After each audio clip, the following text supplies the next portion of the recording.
Bueno, muy buenos días, gracias a quien ya está conectado. Este es un tiempo especial, un tiempo de buenas noticias acerca de eso, el Evangelio de la Paz. Así que bienvenidos, vamos a estudiar el libro de Apocalipsis como es nuestra costumbre todos los días miércoles a esta hora. Bienvenidos a quienes se conectan y se estarán conectando en breve y también a quienes nos ven en diferido. Muchísimas gracias por el interés y por seguirnos.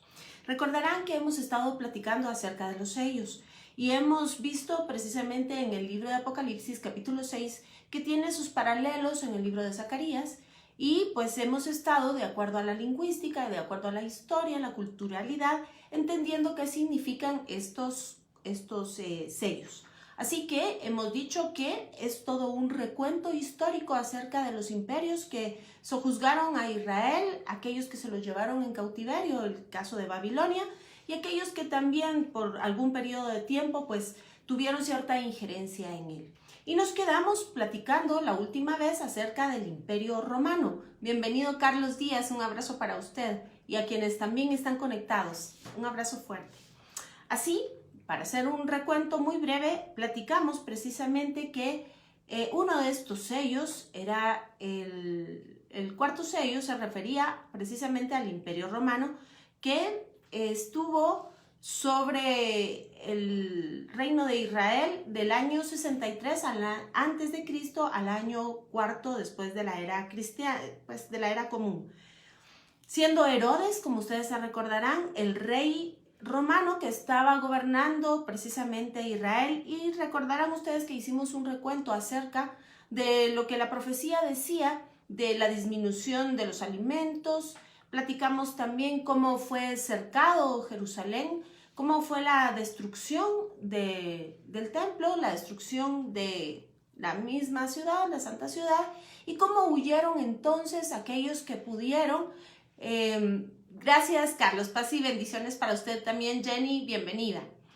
Así que recordando todo esto, es importante también decir que en el año 70, ya de la era común, el templo y la ciudad santa fueron destruidos y aquí dio inicio a lo que se conoce como diáspora o la dispersión del pueblo hebreo por todas las naciones de la tierra.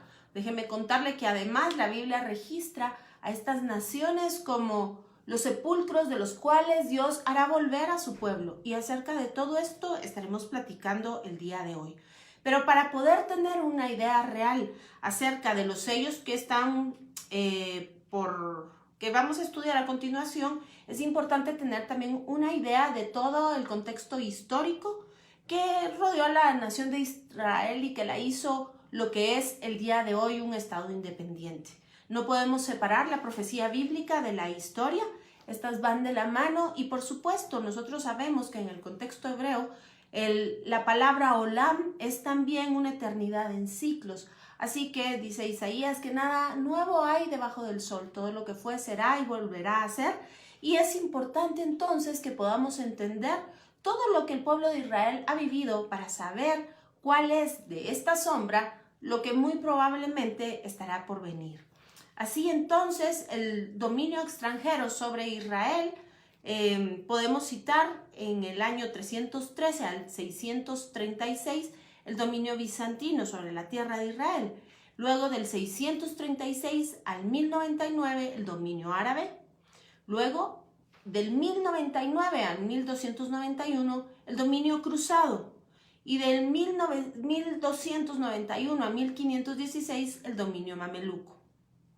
Pero aquí quiero parar y hacer una breve aclaración en cuanto a lo que vamos a ver que es muy importante que sucedió con el dominio del Imperio Otomano.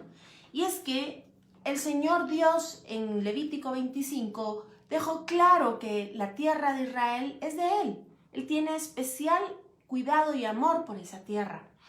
Así, uno de los mandatos fue no vender a perpetuidad la tierra de Israel. Porque mía es la tierra, repito, dijo el Señor. Esto es importantísimo y les dejó ciclos precisamente explicados en Levítico 25 acerca de los tiempos del descanso de la tierra. Así, los primeros años, es decir, 6 años se trabajarán y el séptimo se descansará y este es llamado el año Shemitah. Luego 7 cuentas de 7 Shemitah más 1 hace el año 50, que es el equivalente al jubileo. Esta era la fiesta más importante y si bien en los Shemitah, es decir, cada séptimo año, era un Shabbat grande, un tiempo de reposo grande, en el cual, como repito, se dejaba descansar la tierra y los habitantes podían comer de su fruto sin trabajarla. El Señor les había dado en abundancia un año antes y un año después para que nada faltase. Y así, con mayor razón, el 50 año, es decir, el año del jubileo o Yobel, pues era una fiesta aún mayor. Y lo que sucedía entonces era que la tierra que había tenido que ser vendida por algún periodo de tiempo, quizá por alguna necesidad, alguna deuda, era regresada a sus dueños originales. Además, los esclavos eran dados en libertad y era un tiempo de verdadero jubileo, precisamente, y era una fiesta, era un año especial en Jerusalén. Déjeme contarle que precisamente por no haber hecho caso de esta fiesta, de este mandato, es que el pueblo de Israel es sacado y llevado cautivo, tal y como se había profetizado desde Levítico 26. El Señor los llevó, permitió que el pueblo o el imperio babilónico los llevara cautivos para que descansase la tierra, ya que por un periodo de 490 años el pueblo de Israel no había obedecido el precepto de Dios dejando descansar la tierra. 70 años era lo que correspondía para que este tiempo la tierra de Israel descansara. Y ¿saben? Fue precisamente el tiempo que Dios les dio. Y si usted lo lee en el libro de Daniel, es una narración preciosa, ahí encontrará que siendo Daniel un hombre con un espíritu diferente al de los demás, porque había decidido no contaminarse, entendiendo los rollos del profeta Jeremías y la advertencia que éste hacía, al igual que en Levítico 26, acerca de el no continuar obedeciendo la ley, esto traería 7 veces más juicio sobre la nación de Israel.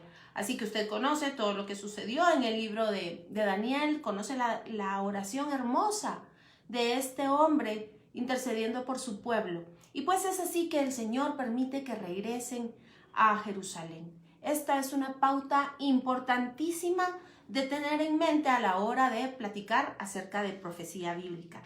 Siendo tan importante el año Shemitah y el año del jubileo para el Señor por convenir a su tierra el descanso, es importante también entender que en los vínculos proféticos y escatológicos esto tiene una implicación determinante, y es así que usted recordará que hace 3 años precisamente estuvimos conmemorando y celebrando esos 70 años de vida independiente del Estado de Israel. Por supuesto, esto claramente como una forma de la profecía bíblica cumplida delante de nuestros ojos, pero es que además de esto tiene una implicación profética tremenda. Por razones de tiempo yo no me voy al libro de Zacarías capítulo 12, pero usted ahí verá lo que el Señor Dios va a hacer con esta nación, porque Él no ha desechado a su pueblo, dice Romanos, sino tiene un plan perfecto, dice Isaías. Los planes de bien que tiene para esta nación al Señor no se le han olvidado. Y con todo este preámbulo es importante entender que fue precisamente el imperio otomano que dominó la tierra de Israel ponga atención, 1517 al 1917. Usted verá ahí que exactamente va de jubileo a jubileo. Y es que, ¿cómo podemos saber que estas fechas coinciden con el jubileo? Pues déjeme contarle que esta dominación otomana terminó precisamente en 1917 con el dominio británico. Así que se terminó un ciclo de varios jubileos sobre la tierra de Israel. Por supuesto, esto estaba bajo el imperio de otro pueblo que no era Jerusalén, que no era Israel, el pueblo de Dios. Y esto tiene una significancia para lo que usted va a ver en un momentito. Así, en 1917 suceden cosas importantes. Pero déjeme antes, en ese periodo de tiempo, es precisamente a finales de los 1800 que se da el primer congreso sionista. Y esto es importante de señalar porque es la visión de Teodoro Herzl, que es un judío ateo, que tiene en mente tener una tierra en la cual pueden regresar los judíos con toda tranquilidad. Y es así como empieza a gestarse el movimiento sionista, que cabe decir dio después su fruto en 1917 con precisamente el establecimiento del Estado de Israel en 1918. Se firmó un tratado en el 17 para que se llevara a cabo en el 18 tal y como estaba descrito precisamente en Daniel 9. Usted podrá ver el texto en donde la cuenta empieza precisamente un año antes de que se ejecute lo ordenado. Igual sucede en 1947, vamos a leerlo y se lo leo mejor. En 1947, cuando se da la orden del establecimiento del Estado de Israel. ¿Alguna coincidencia? Créame que no. En definitiva, para nada. Vamos a buscar el libro de Daniel, capítulo 9, y vamos a ver. Y dice así. Le voy a leer toda la profecía de las 70 semanas que empieza en el versículo 24. Y dice, 70 semanas están determinadas sobre tu pueblo y sobre tu santa ciudad, para terminar la prevaricación y poner fin al pecado y expiar la iniquidad, para traer la justicia perdurable y sellar la visión y la profecía y ungir al santo de los santos. Ponga mucha atención porque hay ciertas palabras que nos van a servir de referente para el estudio de Apocalipsis, por supuesto. Y dice así entonces, para traer la justicia perdurable. Verá usted lo que vamos a encontrar en Apocalipsis. Y luego, versículo 25 dice, sabe pues y entiende que desde la salida de la orden para restaurar y edificar a Jerusalén hasta el Mesías príncipe habrá 7 semanas y 72 semanas. Se volverá a edificar la plaza y el muro en tiempos angustiosos. Es decir, no se comenzó a contar la profecía a partir de que empezaron a edificar Jerusalén, sino un tiempo antes, un año antes, cuando salió esta profecía, este edicto del rey. Así que es importante ver cómo se repiten las cosas tal y como lo dice Isaías. Nada nuevo hay debajo del sol. Todo lo que fue, será y volverá a ser. Bienvenida Mildred López, Jenny Montenegro, Denis Galvez, qué alegre que estén con nosotros. Así, entonces, teniendo esto en mente, veremos que es tan importante y significativo este periodo del dominio otomano, porque además déjeme contarle que por la religión que profesan, ellos tienen como una ley que la tierra que pisa sus pies es tierra de ellos y en ninguno de los casos la dejan en libertad. Ponga mucha atención de lo que estamos diciendo porque esto tiene una implicación importante para los tiempos actuales. Así entonces, el primer aliyá, que es una inmigración a gran escala, aliyá quiere decir subir a Jerusalén, el regreso, el retorno a gran escala, principalmente de los judíos de Rusia, se da en 1882 a 1903. Y esto es importantísimo entender, porque la profecía bíblica en los diversos libros proféticos señala que el pueblo de Israel regresará a su tierra. Y de esto vamos a hablar más adelante. Y pues claro, como yo le hacía ver hace un momento, bienvenido Vicente. Qué alegre que estés con nosotros. Albita Rodas, también un abrazo. Así entonces, es importante entender que este retorno o aliyá a Jerusalén marca una pauta del cumplimiento profético.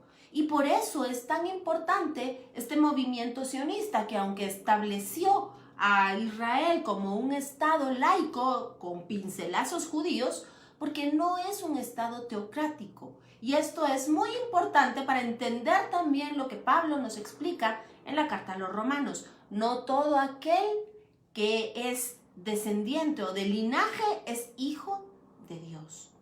Ojo con esto. Así entonces, repito, es tan importante este congreso sionista, este movimiento sionista que dio el surgimiento de un movimiento que permitió precisamente el establecimiento del Estado de Israel en el 1948. Luego, el segundo aliyá importante, que venían judíos provenientes de Rusia y de Polonia, se dio en 1904 al 14. Luego, en 1917, como le había comentado, son los 400 años de dominio otomano que concluyen. Y fíjese bien, son 400 años. Si los dividimos entre 50 nos da 8. Y 8 es número de reinicio. Así que créame que no es una casualidad los números. Por supuesto, esto es la numerología bíblica. Y por nada del mundo debemos de confundirla con la Kabbalah. Kabbalah es tristemente sinónimo en estos tiempos a brujería y hechicería. Así que son cosas totalmente distintas. La gematría o gimatria en el hebreo es la ciencia santa de Dios, la verdad revelada de Dios para que podamos conocer las verdades de su palabra. Así como usted conoce y es más popular el uso del número 7, por ejemplo, o el uso del número 3, también todos los demás números tienen un significado profundo. Y esto es sinónimo de reinicio. El número 8 en la gematría es número de reinicio. Así que a partir del 1917 debemos de ver que algo estaba por suceder. Y efectivamente es en 1948 que finaliza el dominio británico y usted sabe, entonces se da el establecimiento del Estado de Israel como un Estado laico, repito, un Estado al cual no le interesa tener o ser un Estado teocrático, tener la enseñanza de los rabinos, sino igual que las naciones de la tierra, y esto es determinante. Es entonces en 1919, del 19 al 23, que se da el tercer aliyá, que también vienen procedentes de Rusia. Así que vamos a señalar que la siguiente fecha que seguramente señala precisamente ese jubileo es en 1967. Y es que se da la guerra de los 6 días y es cuando el Estado de Israel recupera las tierras de los Altos del Golán y Jerusalén. Esto es importantísimo para el entendimiento de toda la profecía bíblica. Así que entonces ahora yo lo invito a que se venga conmigo y vamos a Apocalipsis, porque hoy no sé si me dará tiempo, pero le tengo cosas muy, muy hermosas. Así que véngase conmigo, vamos a ponernos en contexto.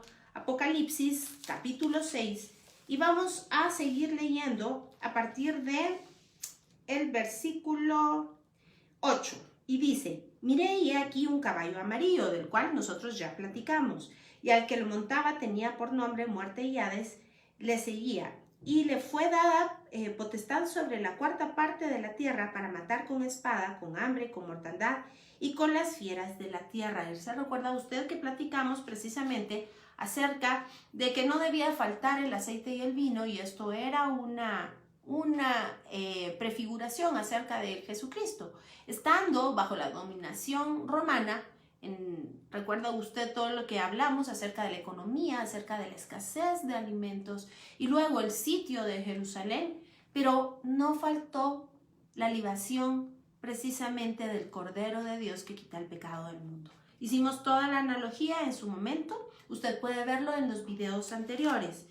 Y además establecimos un parámetro importante de referencia, y es que los caballos anteriores, los sellos anteriores, tenían un jerarca que representaba al imperio que estaba en autoridad sobre el pueblo de Israel. Pero a partir de nos damos cuenta que más bien pareciera ser ya una cuestión de sistema, una cuestión del mundo, de lo que está sucediendo en el entorno, y no se refiere más a otro imperio. Así, versículo 9. Cuando abrió el quinto sello, vi bajo el altar las almas de los que habían sido muertos por causa de la palabra de Dios y por el testimonio que tenían. Y aquí aclaramos, y vuelvo a aclararlo, que estos son todos los mártires a través de las edades a causa del conocimiento del único Dios, el Dios de Israel. Cuando habla acerca de la palabra, pues claro está hablando del Antiguo Testamento, refiriéndome al tiempo exacto en el que Juan estuvo escribiendo esto. Pero hasta el día de hoy, por supuesto, toma en cuenta toda la Biblia desde el Antiguo y Nuevo Testamento, toda la palabra. Y el testimonio de Jesucristo, precisamente los que hemos creído en Jesús como nuestro Señor y Salvador. Luego, versículo 10 dice, y clamaban a gran voz diciendo, ¿hasta cuándo, Señor Santo y verdadero, no juzgas y vengas nuestra sangre en los que moran en la tierra? Y se les dieron vestiduras blancas y se les dijo que descansasen todavía un poco de tiempo hasta que se completara el número de sus consiervos y sus hermanos, que también habrían de ser muertos como ellos. Y recuerde usted que también tratamos ya un par de capítulos anteriores acerca de las vestiduras. Hablamos acerca del lino, hablamos de todas las prefiguraciones del sumo sacerdote, los sacerdotes, hablamos de David. Y pues claro, estas son las obras buenas, las obras santas, limpias de los hijos de Dios, que de acuerdo a Efesios no son gracias a nuestras posibilidades ni gracias a nuestras facultades, sino gracias a la misericordia de Dios, y esto descrito en Efesios capítulo 2. Luego, versículo 12 dice, y aquí es cuando empezamos esta clase, miré cuando abrió el sexto sello, y he aquí hubo un gran terremoto, y el sol se puso negro como tela de silicio, y la luna se volvió toda como sangre.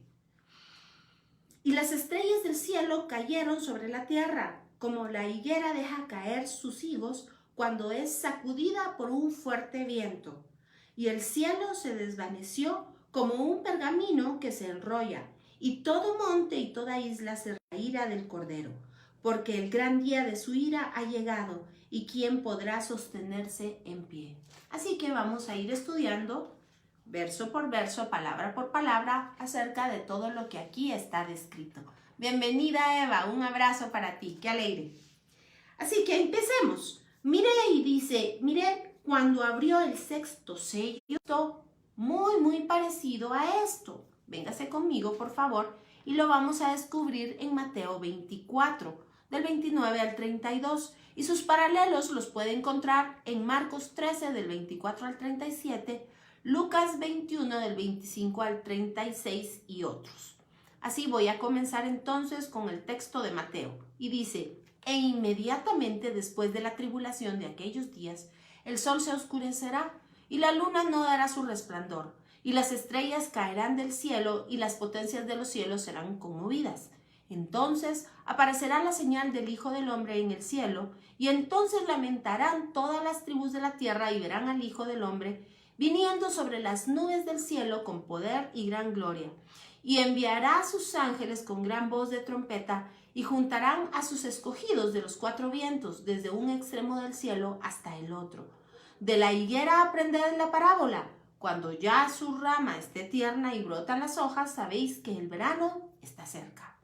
Ahora vámonos al texto de Marcos para enriquecernos, porque de ambos vamos a tomar todos los detalles. Y dice, la venida del Hijo del Hombre. En aquellos días, después de esta gran aflicción, sucederá que el sol se oscurecerá y la luna dejará de brillar. Las estrellas caerán del cielo y los poderes celestiales se estremecerán. Vea usted, esta es la Nueva Versión Internacional. Entonces verán al Hijo del Hombre venir en las nubes con gran poder y gloria, y él enviará a sus ángeles para reunir a sus elegidos de los cuatro vientos, desde los extremos de la tierra hasta los extremos del cielo. De la higuera deben aprender esta parábola. Cuando sus ramas se ponen tiernas y le brotan las hojas, ustedes saben que el verano ya está cerca. De la misma manera, cuando ustedes vean que todo esto sucede, sepan que la hora ya está cerca y que está a la puerta. De cierto les digo que todo esto sucederá antes de que pase esta generación. El cielo y la tierra pasarán, mas mis palabras no pasarán. Muy bien. Así que entonces debemos primeramente tener claro que todo esto es un lenguaje metatextual, es un lenguaje simbólico. Así que, aunque si bien es cierto que el Señor Dios ha puesto sobre esta tierra todo habla de Él, dice Romanos, toda la naturaleza. Incluso aquí atrás el tabernáculo es un espejo de lo que sucede en los cielos, es un espejo del tabernáculo celestial. Así cada cosa es a manera pedagógica que el Señor utiliza para enseñarnos sus verdades. Claro, el sol, la luna y las estrellas están descritas desde Génesis 1, 14 y 15, cuál es su función y su trabajo, pero es que además de esto tienen un significado mucho más profundo. Y de esto es que vamos a hablar el día de hoy. Dice Isaías 34:4, y todo el ejército de los cielos se disolverá, y se enrollarán los cielos como un libro, y caerá todo su ejército como se cae la hoja de la parra y como se cae de la higuera. Así vemos entonces que nos está hablando, pues sí, de los cielos, pero nos está hablando del ejército celestial. Recordémonos que el Salmo dice que el Señor le pone nombre a cada una de estas estrellas, pero el libro de Apocalipsis, ya usted y yo lo estudiamos, también le llama estrellas a los ángeles que cuidan cada una de las iglesias. Y además es precisamente el apóstol Pablo quien nos describe una cosa importante que vamos a ir a ver en el capítulo 6 de la carta a los Efesios acerca precisamente de esta revelación del espacio celeste y los que se mueven ahí. Así que acompáñeme usted, por favor, precisamente entonces a la carta a los Efesios capítulo 6 y versículo 10, y dice: por lo demás, hermanos míos, fortaleceos en el Señor y en el poder de su fuerza, vestidos de toda armadura de Dios, para que podáis estar firmes contra las acechanzas del diablo, porque no tenemos lucha contra sangre y carne, sino contra principados, contra potestades, contra los gobernadores de las tinieblas de este siglo, contra huestes espirituales de maldad en las regiones celestes. Y esto es importante entender a qué se refiere Pablo con las regiones celestes. Efectivamente, en Génesis ya se habla de la raquia y se habla de los estratos del cielo. Y no es una persona loca, sino es una persona que está poseída por demonios. A eso se refiere. Y vemos que pues la aclaración que Pablo nos da aquí de contra quién es nuestra lucha y en qué lugar se mueven, pues efectivamente es esa. Así que vemos que coincide precisamente con todo lo que nos habla Pablo en Apocalipsis. Y está hablando de esa región celeste. Por supuesto que no está hablando del trono de Dios, porque ahí, por supuesto, no llegan los demonios, sino de este lugar que está muy cercano a la tierra.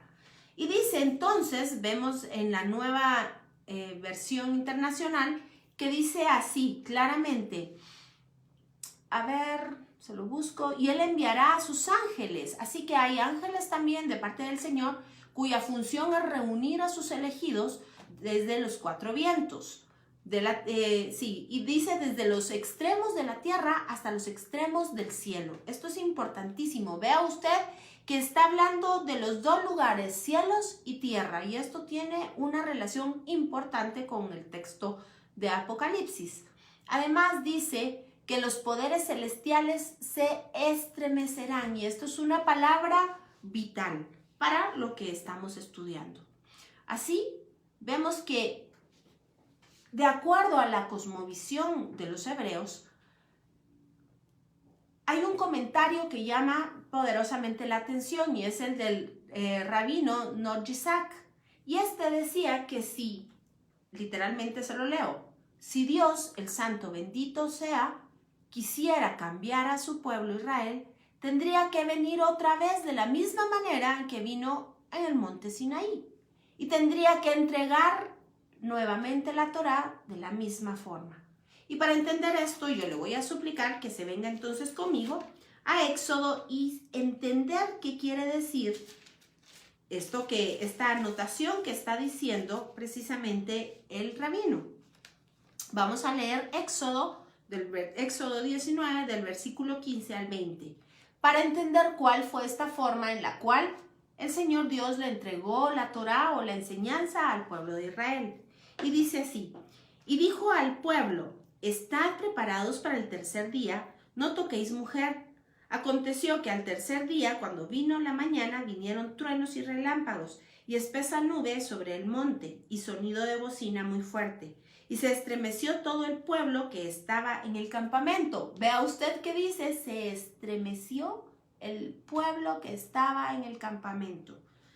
Y Moisés sacó del campamento al pueblo para recibir a Dios, y se detuvieron al pie del monte.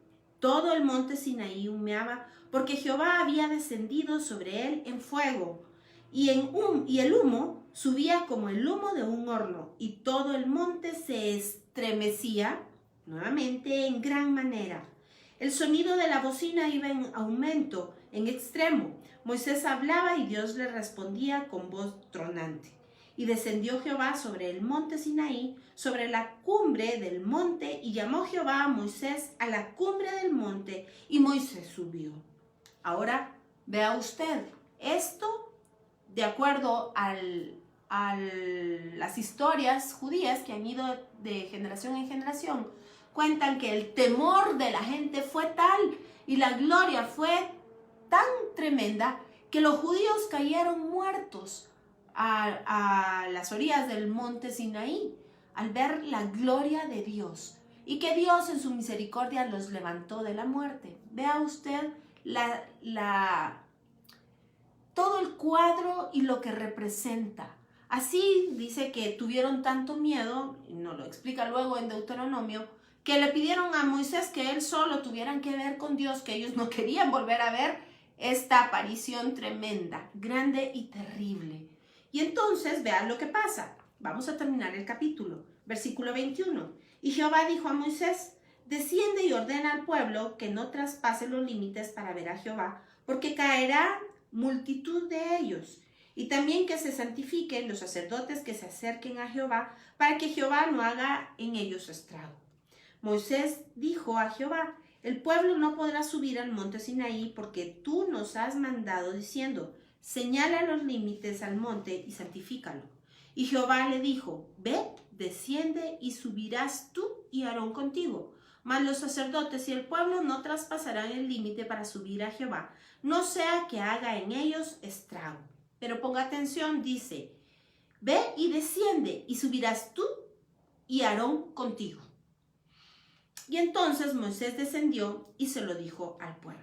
Y si usted sigue leyendo, se dará cuenta que entonces cuando vuelven a subir, es únicamente Moisés el que llega nuevamente a la presencia de Dios. Moisés queda a cierta altura y los sacerdotes quedan a otra, y por supuesto el pueblo queda a otra. Y esto es importante para lo que vamos a ver en la carta a los Hebreos. Así que véngase conmigo por favor y trasladémonos a Hebreos capítulo 12, versículo 26. Y vea, estamos hablando de cómo el Señor estremecerá, y le voy a leer nuevamente el texto de Mateo 24, y dice, e inmediatamente después de la tribulación de aquellos días, el sol se oscurecerá y la luna no dará su resplandor, y las estrellas caerán del cielo y las potestades de los cielos serán conmovidas. En Marcos dice, en la versión internacional, la nueva versión internacional, los poderes celestiales se estremecerán. Vea usted. Y está hablando también de los cielos, porque dice, y entonces aparecerá la señal del Hijo del Hombre en el cielo. Y entonces lamentarán todas las tribus de la tierra y verán al Hijo del Hombre viniendo sobre las nubes del cielo con poder y gloria. Y enviará a sus ángeles con gran voz de trompeta y juntarán a sus escogidos de los cuatro vientos desde un extremo del cielo hasta el otro. Muy bien. Y entonces vamos a ir haciendo aquí todos los ejercicios de hermenéutica, es decir, vamos a juntar los textos para ver que se expliquen unos con otros. Así nos está hablando que el Señor estremecerá los poderes celestiales, dice Marcos. Veamos qué dice entonces la carta a los Hebreos. Y recuerde el comentario del rabino que le conté hace un momento. Hebreos 12, versículo 26. La voz del cual conmovió entonces la tierra, hablando de Sinaí. pero ahora ha prometido diciendo, aún una vez y conmoveré no solamente la tierra, sino también el cielo. Entonces, regrésese conmigo un versículo antes y vamos a tomar todo el texto, porque recuérdese usted que el texto no es pretexto. Así que versículo 25 dice, mirad que no desechéis al que habla, hablando por supuesto de Jesucristo. Porque si no escaparon aquellos que desecharon al que amonestaba en la tierra, se recuerda, este es Moisés, el Señor le dijo, baja y dile al pueblo, y le dio las instrucciones. Este era el que amonestaba desde la tierra, Moisés. Mucho menos nosotros si desechamos al que amonesta desde los cielos. ¿Se recuerda dónde aparecerá la señal del Hijo del Hombre? Precisamente en los cielos. Y ahora sí, leamos nuevamente el 26. La voz del cual conmovió entonces la tierra, pero ahora ha prometido diciendo, aún una vez y conmoveré no solamente la tierra, como sucedió en Sinaí, sino también el cielo. Y vemos que Marcos nos dice que los poderes celestiales se estremecerán. Y esta frase, aún una vez, indica la remoción de las cosas movibles, como cosas hechas, para que queden las inconmovibles. Así que, recibiendo nosotros un reino inconmovible, tengamos gratitud y mediante ella sirvamos a Dios agradándole con temor y reverencia, porque nuestro Dios es fuego consumidor. Vea usted, fuego consumidor. Es una descripción exactamente igual en referencia a Sinaí. Y es que la tradición judía dice que el Señor conmovió en Sinaí la tierra para darle paso a la enseñanza. Acuérdese usted que cuando el pecado entró en el hombre y con esto todo el cosmos, es decir, todo cuanto había sido creado, absolutamente todo se desconfiguró y ya no podía estar en esa relación, en ese vínculo estrecho con Dios. Así que cuando Dios decidió poner un parteaguas entre el tiempo de Adán, pasando por, recuérdese lo que dice acerca de los habitantes en el tiempo de Noé, y todos los demás antiguos que de continuo los pueblos hacían el mal. Entonces el Señor le entregó a su pueblo esto, la Torá, o la enseñanza, o las leyes de la libertad. Y es por eso que, de hecho, y sea de paso la aclaración, se cuentan 50 días hasta llegar a la entrega precisamente de la Torá, en una especie de escalón espiritual, hasta llegar a recibir precisamente la descripción de la imagen del Dios Todopoderoso. Esta es la sumatoria de todas sus características y cualidades. Y es por eso que Pablo nos explica que un día llegaremos a la estatura del varón perfecto, no porque usted y yo tengamos la capacidad, sino que porque Él nos hace aptos, dice Pablo en Corintios. Así que entendiendo esto, vemos que en esta su segunda venida, entonces conmoverá los cielos y la tierra, porque entonces dará paso a la palabra de verdad. Él es precisamente el Dabar, Él es la palabra creativa. Él es la palabra, Él es la Torá viva. Esto es lo que nos dice precisamente Juan en el capítulo 1. Así que se dará paso. Él es el que amonesta desde los cielos. Y es que además hay otra cuestión importante de entender de acuerdo a la cultura hebrea. Y es que los antiguos sabios decían que si el pueblo de Israel estaba cumpliendo Torá y estaba siguiendo todos los estatutos, los hukim, los mitzvot y los mishpatim, es decir, todos los preceptos, toda la ley del Señor, y era un pueblo santo, entonces el Señor vendría en las nubes, con gloria. Pero si el pueblo de Israel estaba sumido en delitos y pecados, entonces, vea usted qué cosa más impresionante, el Señor Dios vendría montado en un pollino, y usted sabe la historia. Efectivamente, el Señor entró a Jerusalén sentado en un pollino. El pollino es figura del mundo. Y por supuesto, el Señor estaba dando a entender a su pueblo que Él es Dios y Él sojuzga al cosmos, todo cuanto está creado.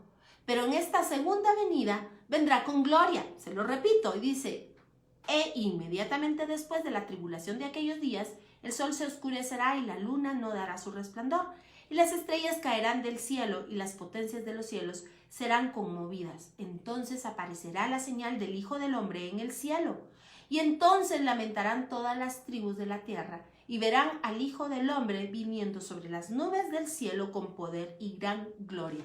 Vea que cuando se repite una palabra o una frase en un mismo texto es porque ahí está escondido el mensaje. Alrededor de esta frase o de esta palabra gira precisamente el tema principal.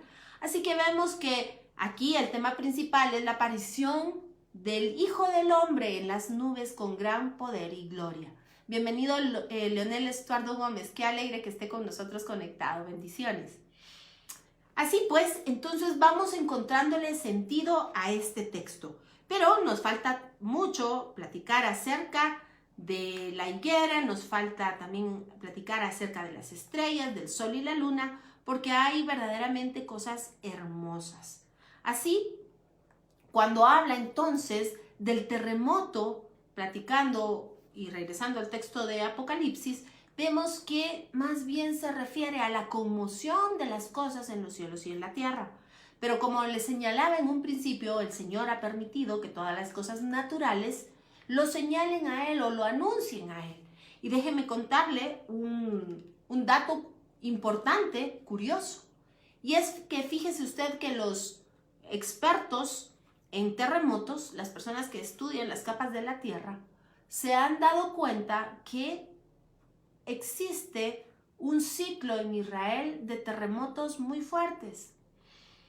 Y casualmente se estaban preguntando por qué razón no ha sucedido este terremoto que ya debió de haber sucedido.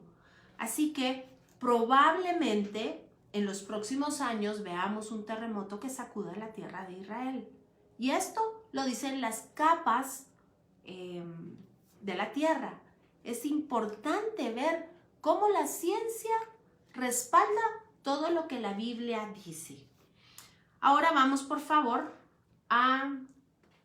vamos a ver, vamos a platicar también Apocalipsis 12 del 1 al 6 y vamos a hablar en relación a la palabra hijo, porque es el texto que nos aparece y recién yo se lo acabo de leer. Aparecerá la señal del Hijo del Hombre. Y vamos a ver a qué se refiere esto. Por supuesto, usted sabe que si ha estado estudiando con nosotros la carta a los Hebreos, hijo es sinónimo de heredero, el dueño de todas las cosas, quien asimismo se creó una herencia para sí. Vamos entonces, por favor, al texto de Apocalipsis 12, del 1 al 6.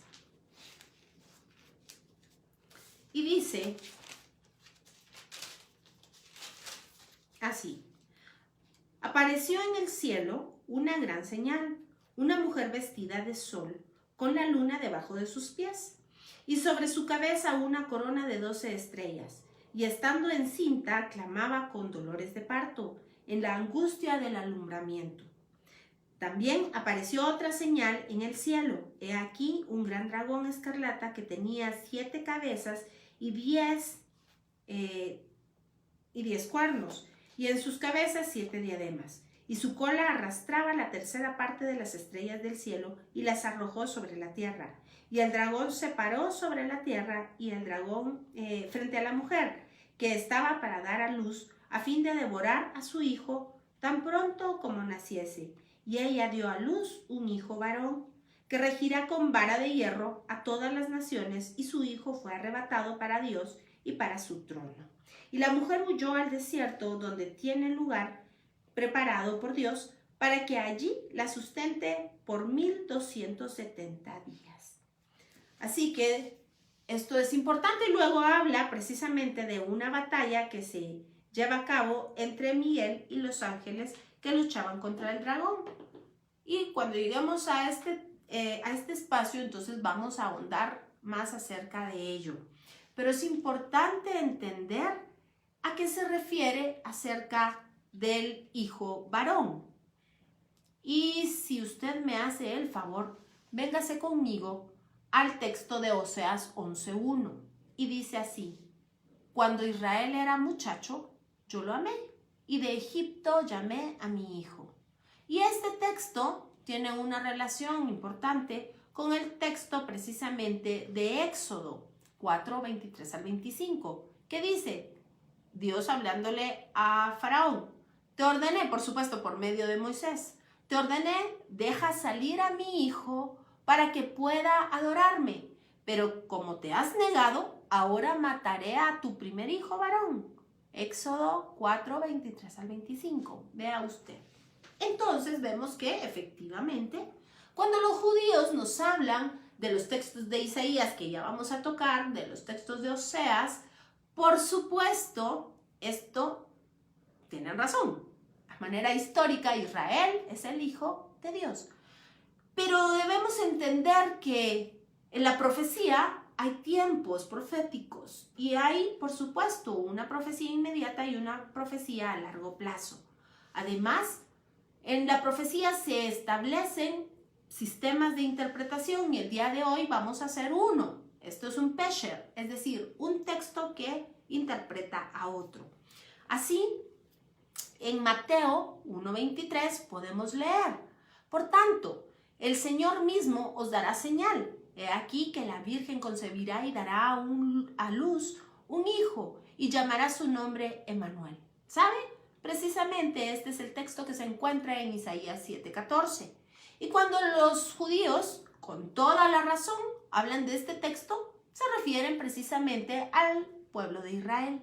Pero estableciendo ese pesher con lo que encontramos en el Evangelio, también podemos ir de lo general a lo particular, a lo específico. Y, por supuesto, usted y yo sabemos que se refiere al Hijo de Dios, a Jesucristo mismo. Y será su nombre Emmanuel, Dios con nosotros. Claro, se refiere en cada uno de los tiempos proféticos a una verdad absoluta y real y definitiva en sendos pasajes. Esto es importante. Así que cuando vemos en el texto de Apocalipsis, debemos de tener estas dos verdades en mente. Por supuesto, la mujer es el pueblo de Israel y el hijo varón es ese remanente santo. Y dentro de ese remanente, la simiente que fue ofrecida, que fue prometida desde Génesis 3:15 y que Pablo, por supuesto, en Gálatas capítulo 3 nos lo vuelve a recordar. Véngase conmigo, por favor, precisamente a la carta de los Gálatas y vamos a leer esta explicación que Pablo nos da al respecto. Y dice así, Gálatas 3, versículo 16. Y dice: ahora bien, a Abraham fueron hechas las promesas y a su simiente. No dice y a las simientes como si hablase de muchos, sino como a uno, y a tu simiente, la cual es Cristo. Así, entonces vemos que debemos entender el texto para darle un sentido real a la profecía de la cual estamos hablando. Claro, cuando lleguemos al capítulo 12 de Apocalipsis, entonces ahondaremos más. Pero vemos ahora, por el momento, que efectivamente se refiere a Jesucristo y se refiere también al remanente santo y se refiere también a la nación de Israel. Pero yo le quiero mostrar a usted, para encerrar todavía y darle una gotita de miel deliciosa de la palabra, y es que precisamente cuando Isaías 7 nos dice, y vamos a hacer aquí también un ejercicio hermenéutico, dice así, se lo voy a leer, Isaías 7:14, por tanto, el Señor mismo os dará señal, ponga atención, he aquí que la Virgen concebirá y dará a luz un hijo y llamará su nombre Emmanuel. Y esto, repito, es un texto de Isaías que luego fue tomado y puesto nuevamente en Mateo, porque efectivamente la Virgen María era virgen, desposada con José, pero todavía no la había conocido.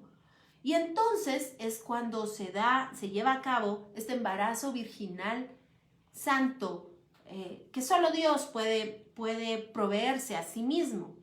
Pero oiga usted lo que dice en el texto de Isaías 9:6. Porque un niño nos es nacido, hijo nos es dado, y el principado sobre su hombro, y se llamará su nombre admirable, consejero, Dios fuerte, Padre eterno, príncipe de paz. Aquí podemos encontrar que es un único Dios, uno, en sus tres revelaciones, Padre, Hijo y Espíritu. Porque un niño nos es nacido, hijo nos es dado, la corporalidad de Dios. Y luego dice, llamará su nombre admirable, consejero, el Espíritu de poder, Dios fuerte, Padre eterno.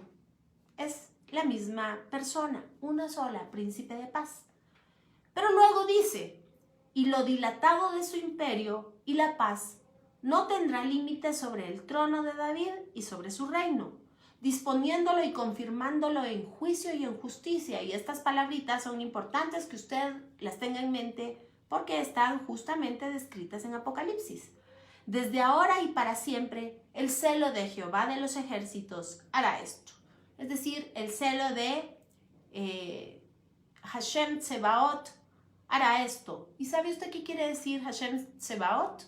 Es precisamente, se traduce y no debiese de traducirse como Jehová de los ejércitos. Es un error traducir esto.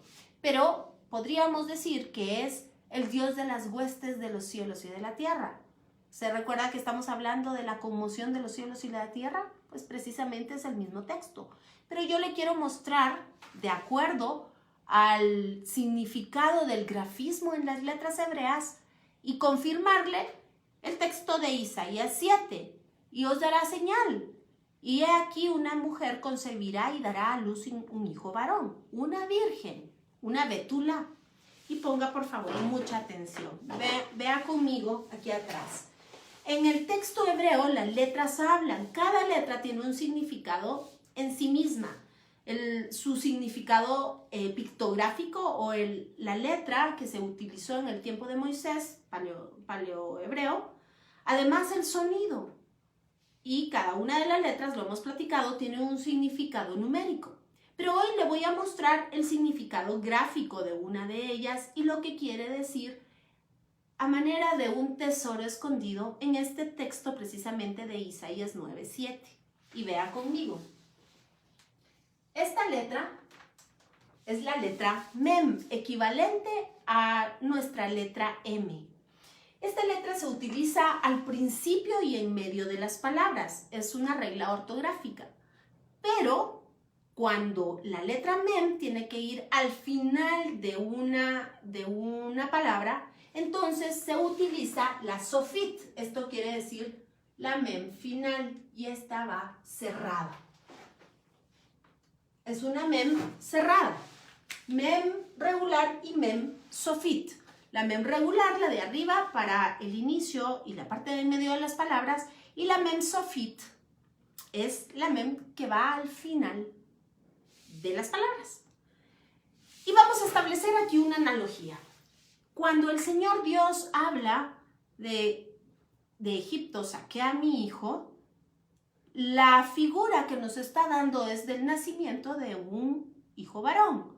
Sale de Egipto y pasa por el mar Rojo y usted sabe lo que sucede, se abren las aguas. Es precisamente la figura de un vientre y el momento del nacimiento. Es por eso que se considera que la nación de Israel nació en Sinaí, precisamente con la entrega de la enseñanza de la estatura del varón perfecto, con la enseñanza de la ley de la libertad. Así, ponga usted atención. También en el hebreo es importante entender que cada palabra tiene relación, es decir, no solo con la raíz propia entre palabras, sino además con lo que representa. Así, por ejemplo, Shamaim es el cielo y el cielo está conformado por gotas de agua, Maim, lluvia. Y entonces la Mem representa precisamente un vientre. Y fíjese usted que no es casualidad, y yo le voy a enseñar aquí un tesoro que tengo y es mi Tanaj. Y usted verá el texto, espero que pueda alcanzar a verlo, el texto precisamente de Isaías. Y estamos hablando justamente de Isaías 9:7. Usted verá que yo le encerré aquí una mem. Es una mem sofit, es decir, la mem final. Pero resulta que usted va a ver algo. Por favor, no pierda de vista la mem. Resulta que esa mem está a la mitad de la palabra. Es decir, hay un error ortográfico en esta palabra. Y es precisamente en el texto de Isaías donde nos dice, porque un niño nos es nacido, hijo nos es dado, el principado sobre su hombro, y se llamará su nombre, admirable, consejero, Dios fuerte, Padre eterno, príncipe de paz. Lo dilatado, y ahí en esta palabra en el hebreo, lleva la mem sofit a la mitad de la palabra. ¿Sabe por qué? Porque precisamente está hablando del vientre virginal de su madre. Está hablando, haciendo referencia de Isaías 7:14. Por lo tanto, el mismo Señor os dará una señal. He aquí una virgen concebirá y dará a luz un hijo. Un hijo nos es nacido, y llamará su nombre Emmanuel, Dios con nosotros, porque ese hijo nos es dado, y el principado sobre sus hombros, y llamará su nombre admirable, consejero, Dios fuerte, Padre eterno, príncipe de paz. Vea qué cosa más hermosa. Pero para entender lo que dice Apocalipsis debemos caminar todavía un verso más. Bienvenido Jorge Solís, qué alegre que esté con nosotros. Lo dilatado de su imperio y la paz no tendrán límite sobre el trono de David y sobre su reino, disponiéndolo y confirmándolo en juicio y en justicia desde ahora y para siempre. El celo de Jehová de los ejércitos hará esto. Y es que ahora regresemos por favor al texto precisamente de Apocalipsis. Y con esto lo voy a dejar. Véngase conmigo por favor al texto de Apocalipsis capítulo 6 y vamos a los últimos versículos. Y dice, vamos a leer desde el versículo 12 si usted me acompaña. Miré cuando abrió el sexto sello y he aquí hubo un gran terremoto y el sol se puso negro como tela de silicio y la luna se volvió toda como sangre. Y las estrellas del cielo cayeron sobre la tierra como la higuera deja caer sus higos cuando es sacudida por un fuerte viento. Y el cielo se desvaneció como un pergamino que se enrolla y todo monte y toda isla se removió de su lugar. Y ponga atención porque dice como un pergamino. ¿Sabe usted lo que lleva un pergamino adentro? Por supuesto, un texto. Y la semana entrante yo le tengo una sorpresa acerca del texto que está escrito en los cielos. Y los reyes de la tierra y los grandes y los ricos, los capitanes, los poderosos y todo siervo y todo libre, se escondieron en las cuevas de entre las peñas de los montes y decían a los montes y a las peñas, caed sobre nosotros y escondernos del rostro de aquel que está sentado sobre el trono y de la ira del Cordero, porque el gran día de su ira ha llegado, y quién podrá sostenerla en pie. Y sabe, precisamente es lo mismo que dice el texto de Mateo y de Marcos, hablando precisamente del juicio y de la justicia del Señor. Este será un tiempo en el cual Él establecerá su justicia eterna y la paz y no dilatará, no terminará. Así que espero que usted haya podido hacer toda la ilación, haber podido yo explicarme de tal manera que vaya usted formando una idea mental, un cuadro mental de todas estas explicaciones simbólicas que tiene el libro de Apocalipsis y cómo se cumplieron, por supuesto, en el pasado y se cumplirán en el futuro. Así que, por favor, escríbame sus comentarios, por favor, hágame saber de usted sus dudas, sus inquietudes. Seguiremos con el favor del Señor la próxima semana. La cosa se pone muy, muy buena. Estaremos hablando acerca del sol, la luna, ya las estrellas, tocamos el tema, hablaremos acerca del cielo, hablaremos acerca de la justicia, acerca del juicio y hablaremos un tema hermoso, el día del Señor. Así que reciba un abrazo fuerte, que el Señor le bendiga. Si no está inscrito en nuestro curso Pinceladas de una Cultura, todavía puede inscribirse. Escríbame por favor, inbox, y con gusto le daré yo los pormenores. El curso se pone cada día mejor y hoy por la noche tendremos ya nuestra cuarta clase. Así que los espero. Bienvenidos sean todos los que quieran estudiar con nosotros, y pues la próxima semana nos vemos día martes en el estudio de la Carta a los Hebreos, miércoles Apocalipsis. Que el Señor le guarde.